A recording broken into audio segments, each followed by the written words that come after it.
I know what you're thinking. This is not about the object removal or the patch replacer tool that's in the paid version of Resolve. The results of those tools are often unpredictable and they're just hard to control. This is actually a proven workflow that I've adapted from Nuke into Fusion and only using the tools that are in the free version of DaVinci Resolve for removing things like a logo off of a bus with like a handheld shaky camera shot that even has lighting changes. This sticks out, and this is a problem. This would not fly. If you'd like to follow along, I'm providing the S-Log3 clip that I shot. It's available over at creativevideotips.com as part of joining the cutting club, along with the project file. Chapter markers we're covering today is going to be a linear workflow setup for Fusion, how to send the still frame into Photoshop and do some painting. So if you can paint on a still image in any program, you're going to be good to go. How to use the built-in planar tracker in more ways than one. And then the big headline tip that's going to make this tutorial for sure worth bookmarking, how to use the probe modifier to channel by channel by channel, frame by frame, automate it in an exposure correction to match the cleaned up still image so that it matches the background video over time. Oh, and there's even a double polygon masking tip to polish it out even further at the end. So I'm working with this clip today. It was shot with the Sony a7 IV, if you're wondering. It has a logo, a blue logo on the back there, and a common thing that is commonly asked in advertising is to either blur out logos or completely remove them for either legal reasons or creative reasons. So Shift 5 gets us into Fusion, and if you've watched some of my tutorials, you'll know I like to work top down. The way I get there is Workspace, Layout Presets, Fusion Presets, Mid-Flow. That gives me a top-down approach, and I just want the right viewer, so I'm closing the left one. And then I do have to do a little bit of housekeeping to get the top-down from Media N1. If anyone knows a way to get this to go top-down from the start, let me know. Let's start with adding a color space transform tool to this to sort of normalize it so we can actually see like what the image really is supposed to look like, but also to get it into sRGB linear space, which is what Fusion uses here internally. And the linear part's really important for compositing. So let's load that up. Shift space gets a CST node. As soon as we've done that, if you want to see the results of a node in Fusion, just pick and flick, drags it up here. And as soon as you pick and flick it, you'll see that's the results of the node at that state in the flow. Okay. Now over on the right, we have input, color space, input, gamma. This tells us, this tells Resolve what the thing was shot with, and then it knows how to do the math to convert it. So the input color space for this specific clip is going to be Sony S-Gamma 3 .cine, okay, and then the gamma was S-Log 3, which is going to be really common on any current Sony cameras if they're shooting 10-bit, that sort of thing. And then the output color space, this doesn't make a big difference here, but it's going to be sRGB linear. And then tone mapping, what I'm going to do here is it's a round trip workflow. So I'm going to convert this so that I can see and work on it. And then I'm going to reverse it to go back out to the edit page. So it's like I've never done anything to it afterwards, except the logo replacement here, where I'm going to take out this blue gray line logo here, okay? So to do that, one thing I'm going to do is remove the tone mapping, say none on there. And I do want to apply a forward OTF so that I can see things nicely. The other thing, you're going to look at me and you'll be like, hey, this is super dark now. This is actually what linear looks like without the gamma correction. But Fusion has a nice solution for this. It's built in. It's right up here. It's called the gamut view LUT. Okay. If you check that, this is applying like a LUT just on your display output to match your monitor. So your monitor that you're looking at when you're compositing is probably sRGB. So the way you modify the settings for all this is there's an edit button right there. Click that, and you can take and control everything from here. So the source space, I was working with ACES CG before. I guess this doesn't matter because I'm not dealing with that, but we're going to be sRGB going out to sRGB, and we're adding the gamma. The gamma is the important part here, so you can just sort of see what this looks like when it's brought back to a normal representation, right? Now to get this back to the edit page, so it looks like we haven't done any work. See this over here, it's all dark. That's no good. To get this back out to the edit page, you want to reverse this. So we're basically making, I call it a CST sandwich. It's a color management sandwich. So we'll take this one, Command C, Command V, makes a copy of it. And the nice thing about the Resolve transform here is it has this button right here, swap, It's a really nice and handy thing. You hit it, and it just reverses your inputs, outputs. It also changes your OOTF. So now we're back to where we started, and we have this little playground right here in the middle to do all of our work. So let's take a look at getting a reference still image here to actually paint on. Over in Photoshop, you could use Affinity Photo, any of those. The main thing is you want to find a frame here that's going to be a reference for tracking. So just pick a frame that you like. We'll just keep this simple. We'll start on frame 0 down here, and we're going to export a still of just this frame. The way you do that out of Fusion is you right click anywhere on the viewer, control click, then you have a button here, Save Image. Should bring up a dialog box. It did. Pick a good location for it. I've got a folder here called demo footage, and then within here I like to call it what the shot is that I'm working on. So this is frame FR0, and then there you go. I'm gonna hit save, and so that's exported a float 32 EXR image that we can work with in Photoshop. As you open the EXR in Photoshop, you'll have the option about transparency. There is none, so click OK, not a big deal, and you'll see the image looks basically the same as it does over in Fusion. It's one of the reasons I like to export an EXR file instead of a PNG or some other format, but there's some things you got to deal with because the EXR is inherently linear, but being 32-bit float, it's not going to work with some of the patch tools, the remove tools that you might love and be familiar with. So we're going to deal with that. But first I want to show you under the edit menu, there is a setting here called color settings, Command Option K. And the checkbox I think is really important to check, at least it works good for me, is blend RGB colors using Gamma 1.0. Make sure that's checked. And then everything else is sRGB, okay? From here on, we're going to convert the color space to actually get to use these fancy tools, including content-aware fill, generative AI stuff with image mode changes to 16 bits per channel. As soon as you do that, it's going to want to merge these together and tone map it. We do not want to do that. Do not merge right here, okay? That would be a mistake. We're going to say don't merge, and you can see we've changed to a 16-bit file. It's not floating point, it's just 16-bit. To clone on this is going to be a quick one. I'm not going to go into detail. There's a lot of better Photoshop tutorials out there. I'm going to hit Command J to make a new layer and work on that. Z to move into the gray line here, this logo I'm going to remove. And I'm going to start with trying the patch tool. It's a great one.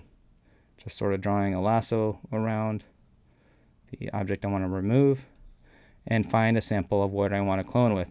And I'm just trying to line up that line a little bit. I'm not going to do perfect because it's tutorial. Command D. Hey, that's not too bad. I'll just say that's good and done for my purposes. If I zoom out to 1, it's like it's totally gone. Now we can use this over in Fusion. I personally like to do two things. One, I like to keep a working copy of this. So I've got my cleaned up version on the top layer here in the original. I'm just overprotective about keeping stuff. So I hit save. It's going to save as a PSD. That's the layered version, right? From here, I want to save this back as an EXR to pull back into Fusion. And to save it as an EXR back out of here after you've done your work, you actually need to go back to your mode and change it back to a 32-bit channel image, okay? As soon as you do this, again, we're not going to merge. Don't merge. Now you're going to have the option under Save a Copy to save as an open EXR file. And because I've done work on this, and if you've done much before with clients, you're going to have multiple versions. I'm going to do underscore V001. It's going to save, and it's going to ask us what kind of compression to use. That's what EXR has, these great compression formats. I'm going to use the zlib format. It's the most similar that I found to what Fusion by default sends out. Click OK, and it has saved. Super quick way to get that still plate back into here is I'm just going to open my Finder window at the same time, find it in my list here. This is going to be the frame 1 that I just exported, drag it right on in. It makes it as a new media N1, and you can see there's our cleaned up version, there's our video version. So now I'm going to show you how do we get this to move, match color, and even add grain at the end. We have some movement of the camera, and the bus is, it's not moving a lot, but it is moving a little bit. And I'm going to track this based off of the first frame. That's going to be our reference. That's the most important thing, is your clean plate that you make, the one over as your still image, needs to be the same as your reference frame. Well, to get a planar tracker down here in the flow, anywhere you click is where it's going to drop. So I like to sort of pre-click shift space, PTRA is our planar tracker. And to track something, you have to send an input into it. So we're going to go out of the color space transform into here. Now it'll default going into the yellow input. Again, these move around. The position of nodes in Fusion does not matter. And to get to start using this, I'm going to load this, pick and flick this over into the window. And we have all these tools up here, which let us draw out a shape. And then so Resolve can use this shape to figure out the movement of the shot. And you can use that in a couple ways. I'm going to show you. So a few rules about drawing polygons on here for planar tracking. You don't want to include lights, things that would change. You don't want to include reflections. You just want to include the same planar surface that the thing's on. So I'm just drawing a pretty loose random shape, you can see. And I'm not getting the lights because those are going to throw things off. But the idea is there's texture in here that's going to get tracked over the time, and we can apply that. Now that we have a closed up shape, we can start trying to track it. Tracking controls are held over here, and we have reference time. Reference time on this, again, this is going to be our still image frame that we had tracked. That's going to be ground 0. So we're going to say set on that. And we're going to say the tracker type. There's a lot of tracking tutorials out there. That's not what this is totally about. There's a lot about is the lighting change. So I'm going to change this to hybrid point area. And Casey Ferris has a lot of really good ones, and I would point you to probably his channel for those. And motion type, this drop down here is important. And the idea here is all of these are in order of how complex the information you get out of them will be. Perspective is the most information, and it's usually needed for things like a phone or something that's moving in perspective. This shot probably is moving in perspective, but not so much. And the idea is if you have trouble with these lower ones, try the one that's higher and you might get a more solid result. They're more sensitive as you go down the list. And the worst thing you want is bad tracking data that you're having to correct. So the more solid you can get your track, the better. I know on this because I ran it already. I don't waste your time. We're going to choose the shear option, which is the second one down there. And we'll just leave everything else as defaults. And I'll zoom out just a little bit and we'll start running the track by pushing this button right here. And unfortunately, you really don't have an idea how well the track is going like you do in Mocha Pro as it's going. The way you check the track afterwards, I mean, you could see if the shape went crazy, it probably didn't do well. But the way you always check a track with the planar tracker in here is you go over to steady, and this stabilizes the area that you had your shape on.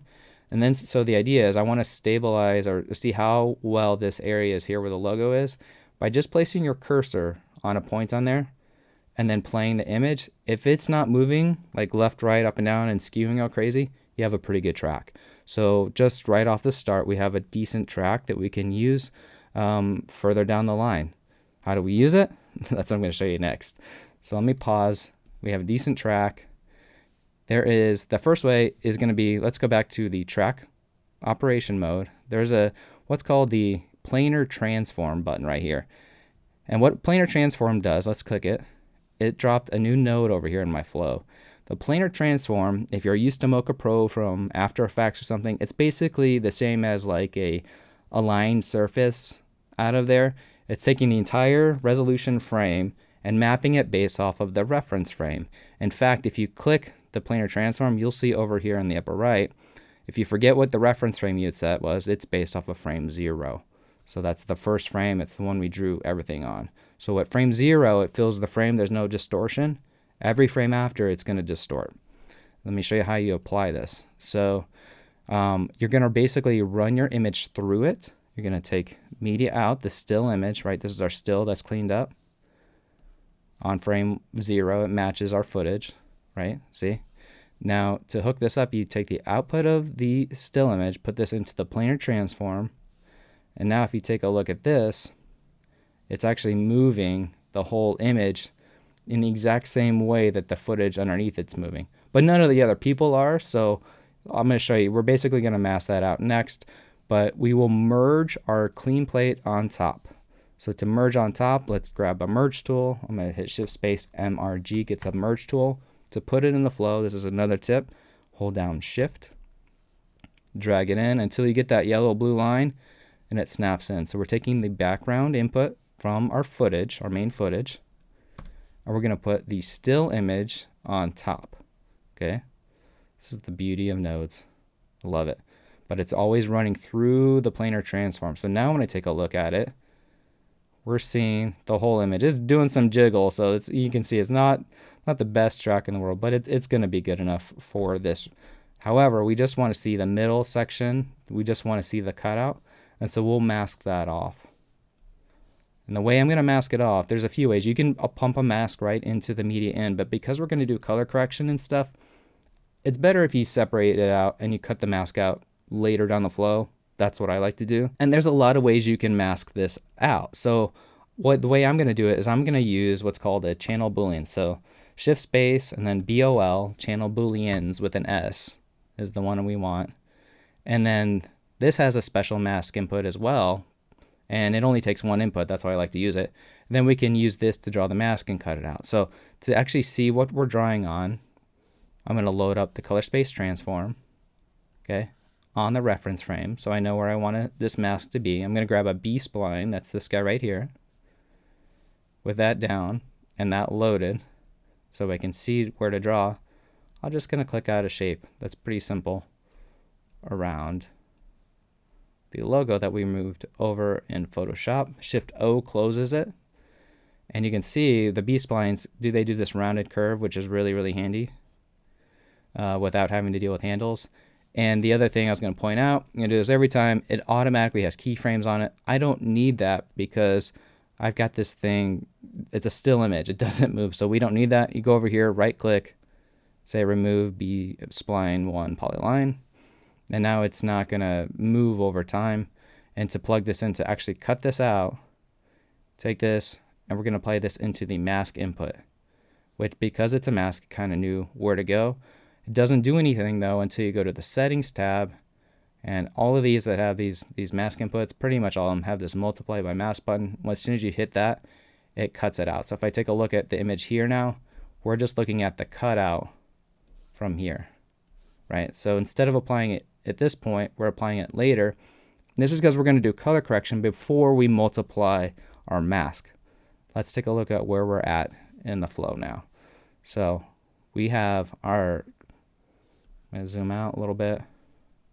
So we have our patch apply that we created over in Photoshop, and it's kind of working. It's tracking along. But what happens to the image over time when the light gets brighter? You can see, what is it? Right around here. Because the surrounding pixels have gotten brighter, this sticks out, and this is a problem. This would not fly for pretty much anyone saying that's a good replacement. So we're going to do some automatic color correction to this next. You might think when color correction, you're going for the color corrector node, the curves node, and those do have some automatic color tools. But what I want to show you today is a technique that I picked up from Vito's channel from like 9 years ago using the probe tool. So I'm going to color correct based off of our still image. So I'm going to just color correct this whole thing here to match the light flicker that's in the video. We're going to do that with a series of nodes. The first one that's going to link to a probe is going to be called color gain. Shift space, color, I don't even know the name of it. There it is, CLR, color gain.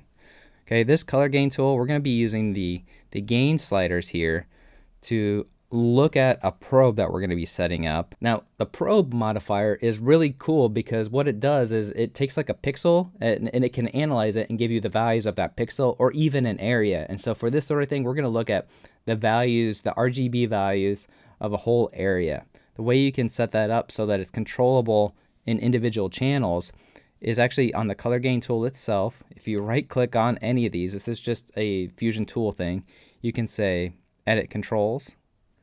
And this is going to let you add new parameters to it. I'm going to add one that's called my probe. And this is going to ask where do we want it placed? Well, I want it placed on the same one as this gain control. So I'll choose gain. And I want it to be a slider control, sure. As soon as I click OK, it adds a new parameter down here that can be modified. This is how you can control new things in here. To actually add the modifier, though, you right click on that parameter and I say modify with probe. Okay, modify with probe. As soon as you do that, a new tab appears up at the top. if we take a closer look at the modifier over here in the inspector, it's first asking for an image to probe. So what do we want to probe? Well, we want to probe the footage, right? We want to get the pixel information from this background footage, especially the area around where the replacement is, where that light is flickering. But it's moving. And so the other way we're going to use the planar tracker today is in a stabilized view. So just like we used at the steady view to check how good the track was, you can also use the steady mode to sort of lock it off, and this is going to be useful for us in this case as well. So operation mode now, we're going to change instead of from track, it still has the information we need, but we'll change it to steady, which means when we look through here, this area is locked off, so I don't have to like roto a position of a box for the probe to get the light information. I hope that makes sense. But so let's get that information into the color gain modifier, image to probe. And the way you can load something in here, anytime it has these little boxes, you can just click hard, drag it, and then release, and it takes the name of that tool and puts it right there. So it's saying the probe's going to look at that image, and I want it to be a rectangle instead of a specific point. When I made it a rectangle, you'll see the rectangle box popped up here. It's much too large, and I'm going to position this right over the center of here. An ideal candidate would be like sort of a gray area that is taking, you know, values evenly. This will work fine on this particular example, but if there was a lot of crazy contrast, you might put it just to the side or something. And then as far as the channels, this is saying what are we actually going to be probing. This is looking at the red channel initially. I just want to look at the luma values, the brightness values, and that thing is pretty much set up to go and give us some values. And you should be able to see we have some numbers that are moving, and that's the luma values that are coming off of the probe, and we're going to be able to use those in the gain sliders right up here. What I'm going to do is I'm actually going to connect these red, green, blue channels to the probe output by right-clicking on red, connect to probe 1, red, and then you just go to green, right-click, connect to probe 1, green. You get the idea. Blue, connect to probe 1, blue. And now you have basically multiplied, you know, gain as a multiplier, based off of the color values from that modifier probe.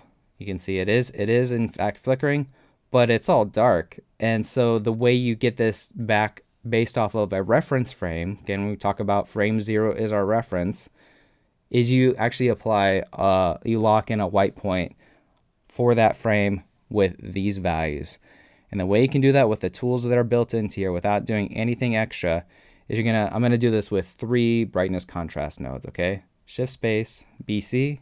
And now that we've got one there, I'm gonna hit Command C, Command V, Command C, Command V. You get the idea. It's 3 in a row. And the reason there's 3 is I'm gonna do 1 per channel. So you have these high and low values here. This is what's gonna allow us to lock off a white point is the high value. So to actually see multiple nodes at once, if you didn't know, you can click the node that you want to see all the time. There's a little pin button up here.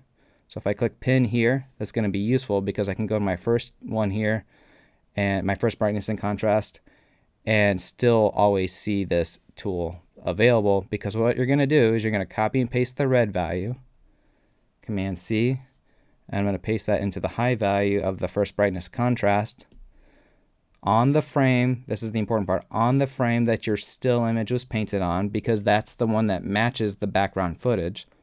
And then I just want to apply this to the red channel only. Okay, now you go to the next one. So what do you think we're going to do? The green channel next. So on the next brightness and contrast, I'm going to copy the value on that frame, that's the reference frame, into the second brightness and contrast, the high value, paste, and you're going to hit return or whatever to lock it in. And this one's green only, so I'm unchecking everything but green. The next one, we got blue. So we'll take the blue channel, copy that value, go to the high point. Oh, I'm still on the green. Now go to the other one. So now I'm on the third one. High point, paste, and this one is blue only. And then if you take a look at the color gain, you should see, if you did this correctly, you'll see a matching image from this color gain to your media in one. Those should look the same for the reference frame, but now you've applied an animated color correct over time that will pick up the, everything from the probe. To see it in action, you can click the merge. That's your comp, right? Let me zoom this out so you can see the whole thing a little better. So we've got media in, RGB, white points, color gain with probe. We've cut it out, and we did all the color correction before we cut it out, was important. Then we move it with the planar transform right before it goes into merge. Now if you take a look, we've drastically improved that patch right there. It is still slightly visible, and we're gonna take care of that with a couple other steps of modifying that mask. But if you look at all of this without the color gain, if I select those nodes and hit Command P, you can see it has gotten us very far very quickly, without having to manually go in and dial in gain values on every channel to get that thing to match. Now, the cool thing about masks in Fusion, one of the cool things, is on the B-spline itself, I'm going to click that, is you actually have two softness values. So if I pick and flick this over into this area over here, you can see there is up here soft edge. By the way, we don't need this pinned anymore, so I'm going to get rid of the color gain and just take a look at the B-spline. You have a soft edge here, which is basically sort of blurring out the edge in both directions, but it's all the way around. You also have control with what's called a double polygon, but they're a little bit tricky to understand how to set up and use, and so I'm going to show you the way that I work with them. And so why don't we go to our frame right here so we can sort of see what we're working with on the image itself. It doesn't have to be loaded, but it does need to be selected. Right click, and then you can say polyline done, meaning I don't want to move those points. Okay, but I do want to add a double poly, like right here, this button right here, this little special thing is called the double poly. So this is the double poly section. You've made it to in the video. Congratulations. On the double poly, I don't want to add new points as well. So if you right click down here, we now have an outer poly, and this one I want to choose to modify only. Now that we've done that, it should have automatically selected those points, the outer polygon, and you can pull those out. So it's creating a feather. If I take a look here, you can see what it's doing. It's creating a feather that I'm controlling how much that is bleeding. And so if you look at the comp version and you want to look at a different frame or something where maybe you sort of saw an edge, this is how you can blend that a little bit smoother, and you have the ability to use soft edge and the double poly at the same time to get a better result. So that looks pretty good to me. I think that's pretty invisible for a logo replacement.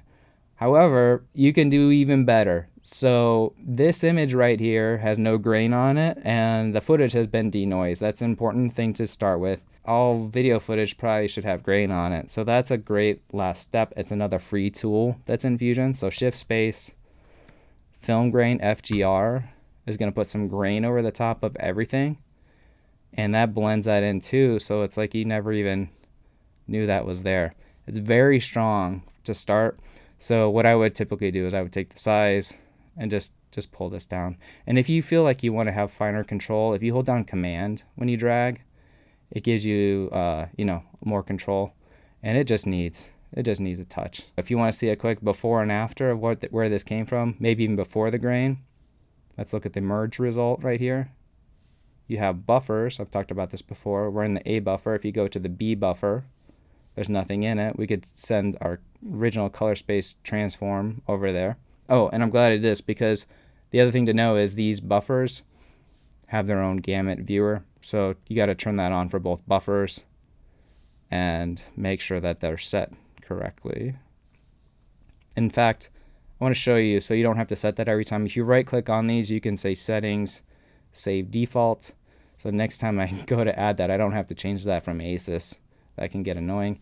And the smooth resize was turned on for that, but not the other. To see the split, buffer split wipe, and option, command, click in there, and that gets you that point. Option, command, click, so you don't have to go find it somewhere else and drag it all around. And so you can quickly check your work to see, is it invisible what we did? I think it's pretty damn good. I think it's pretty darn good, I'll say that. And then when you go back out to the edit page, you'll see because we had this inside this CST sandwich, this color management sandwich, we should be looking at the S-Log3 S-Gamut Cine footage like we had never touched it before. And if you take a look a little closer, you can turn off up here. You can turn off your fusion effects.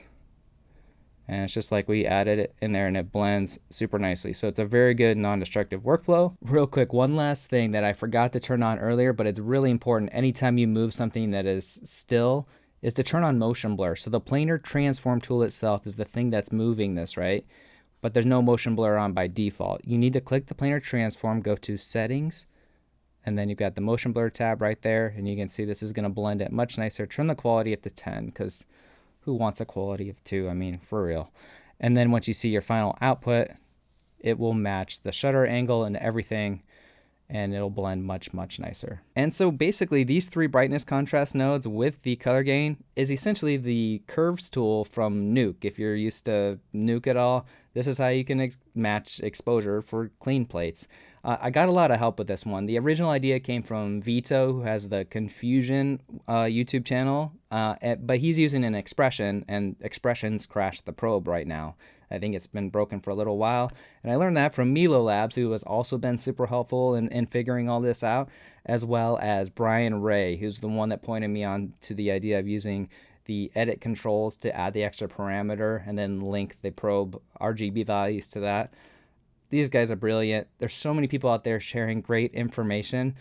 I'm Chadwick. I am a DaVinci Resolve Master Trainer, but I'm learning so much from everyone like you. And because there's so much more to learn, I'll see you in the next video.